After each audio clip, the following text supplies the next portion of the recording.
Alright, so in today's video, the Modron March is upon us.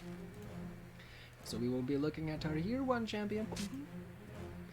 So we've got Evelyn, Killick, and Jahir as our newest one.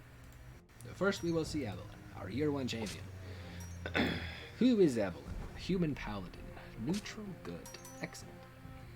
Caring, motherly, and endlessly optimistic, Evelyn has adventured across the realms as part of the Waffle Crew for many years. She's always first in battle thanks to her flying boots, using wings, flip, flip, flip, and will always take a hit to protect others. Short, yet tough, her devotion to Lathander has seen her through many perilous situations. Very good. She's got high stats, hey? Holy cow. The heck level is she? Alright. Anyways, so what are we looking at? It's kind of an interesting looking formation. That'll be fun to play with.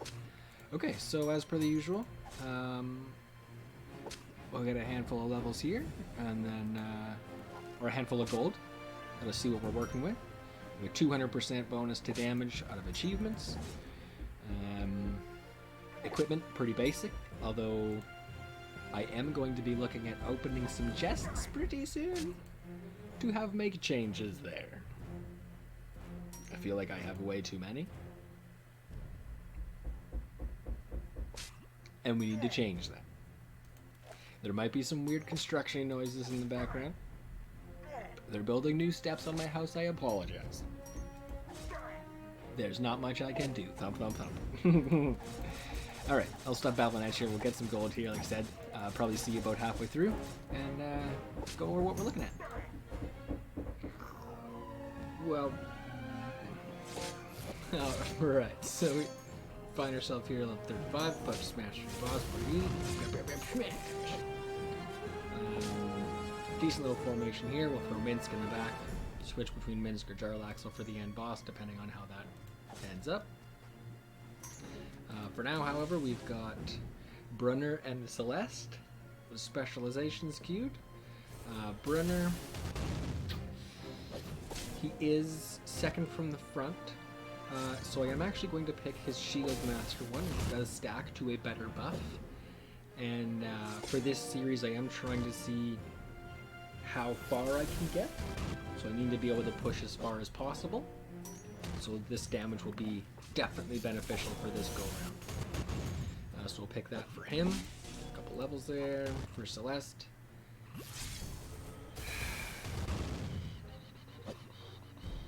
For Celeste,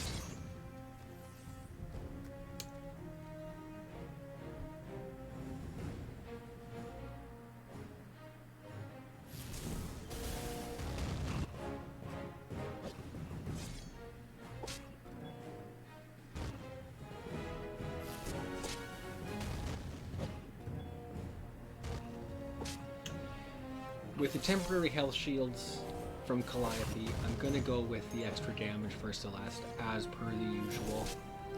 Even though Naeli's not getting any of that healing, like I said, those temporary health points should be enough to keep her alive long enough for it to all work out. So I am going to go with the extra damage for her. Yeah, there's 6 billion, yikes. Okay. And now, pretty simple. Most of this formation is pretty typical for your core champions. Sorry, it's all going to start out pretty much the same. Calliope in front, Naeli in front, with Brunner and your primary damager in the row just behind, and then you've got, depending on how many people are in that row, you'll have Celeste and Calliope in your third row, or just Calliope. Anyways, so those three tend to sandwich your primary row. And you got Brunner in your main damager, currently Jarlaxle. Then we got Ashara just bringing up the rear. No upgrades yet, level 1. And, yeah, this will probably end up taking us through the boss, realistically, at this point. But we will cross that bridge when we come to it. Alright, here we go with a boss. And I didn't get any more levels, so let's see how this goes. thought I could do it. Still think I can do it. So let's see how it goes. Oh, wizard. I don't like you, wizard. Go. Raise some health. Do some damage. You all lump together enough. Die together. You're crazy. Always smash you. Alright, so that's...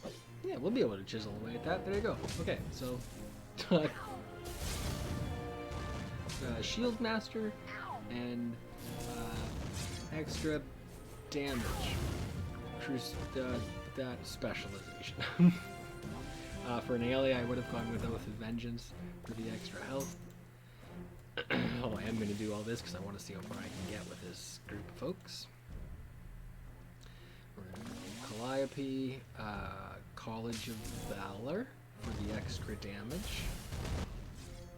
Decrease the cooldown on Calliope's temporary HP by 5 seconds.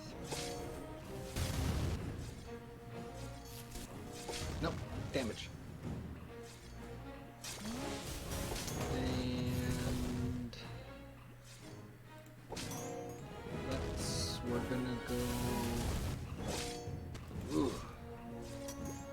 It's a tricky one. Humans or elves and dwarves. We'll throw this guy in there anyway. I'm gonna go humans. And then if I have to at the end, we'll make some changes. Okay, so that's what I would go with.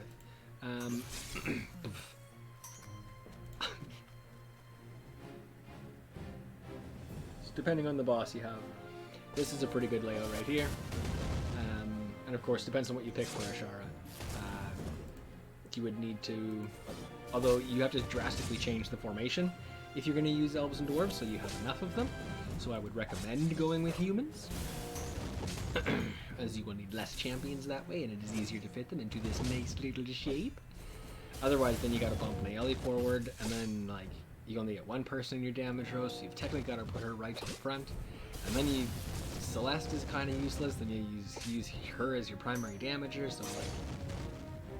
Having the core champions function really nicely and outside of this formation is a little bit tricky, based on this particular map. So, I would go with this choice. It's probably your best option. And then bond with humans for Ashara. But I did it, of course, as you watched. Just like that.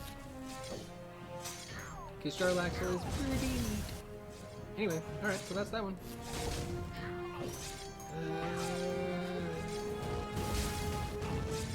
Yep, okay, see you next time.